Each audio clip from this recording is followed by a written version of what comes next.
ఐటీలో ఎంట్రీ కావాలా? Trainee software engineer గా అజా కోడింగ్ ట్యూటర్ లో 2 వీక్స్ ట్రయల్ పీరియడ్ లో వెంటనే చేరండి. ఏపీ సీఎం నారా చంద్రబాబు నాయుడు తమ్ముడు రామ్మూర్తి నాయుడు భౌతికకాయం నారావారిపల్లెకు చేరుకుంది. ఆదివారం ఉదయం హైదరాబాద్ నుంచి తిరుపతికి ప్రత్యేక విమానంలో తరలించారు.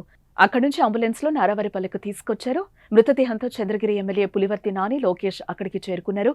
సీఎం చంద్రబాబు ప్రత్యేక విమానంలో స్వగ్రామానికి చేరుకున్నారు. రామ్మూర్తి నాయుడు చివరి చూపు అంత్యక్రియల కోసం నారా, నందమూరి కుటుంబ సభ్యులతో పాటు టీడీపీ, జనసేన, బీజేపీ ప్రజాప్రతినిధులు, నేతలతో పాటు తెలంగాణ నుంచి కూడా పలువురు నాయకులు, సినీ నటులు హాజరవుతున్నారు. టీడీపీ నేతలు, కార్యకర్తలు, అభిమానులు చివరి చూపు కోసం తరలిస్తున్నారు. ఇప్పటికే అంత్యక్రియలకు సంబంధించి అన్ని ఏర్పాట్లు పూర్తయ్యాయి. మధ్యాహ్నం 2:30 నారావారిపల్లెలోని చంద్రబాబు నివాసం నుంచి నారా రామ్మూర్తి నాయుడు అంతిమ యాత్ర ప్రారంభం కానుంది. రామ్మూర్తి నాయుడు తల్లిదండ్రులు సమాధులున్న చోటే అంతిమ సంస్కారాలు జరగనున్నాయి.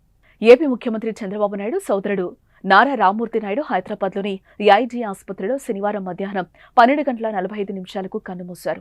గత కొంతకాలంగా అనారోగ్యంతో బాధపడుతున్న ఆయన చికిత్స పొందుతూ తుది శ్వాస విడిచారు. బాబాయ్ మరణంతో నారా లోకేష్ అన్ని కార్యక్రమాలు రద్దు చేసుకుని ఏఐజీ ఆసుపత్రికి చేరుకున్నారు. ఢిల్లీ పర్యటనలో ఉన్న చంద్రబాబు కూడా అన్ని కార్యక్రమాలను రద్దు చేసుకున్నారు. నారా రామ్మూర్తి నాయుడుకు 2 కుమారులుండగా వారిలో ఒకరు హీరో నారా రోహిత్, మరొకరు గిరీష్. 1994లో రామ్మూర్తి నాయుడు తెలుగుదేశం పార్టీ తరపున చంద్రగిరి ఎమ్మెల్యేగా మాజీ మంత్రి గల్లా అరుణకుమారిపై గెలిచారు. 1999లో అదే చంద్రగిరి నుంచి గల్లా అరుణకుమారి చేతిలో స్వల్ప తేడాతో ఓడిపోయారు. 2002-3 ప్రాంతాల్లో సోదరుడు చంద్రబాబుతో విభేదించి 2004 ఎన్నికల్లో స్వతంత్ర అభ్యర్థిగా చంద్రగిరి నుంచి పోటీ చేసి 31,000 ఓట్లు, అంటే ఆ ఎన్నికల్లో దాదాపు తెలుగుదేశం అభ్యర్థితో సమానంగా ఓట్లు సాధించారు.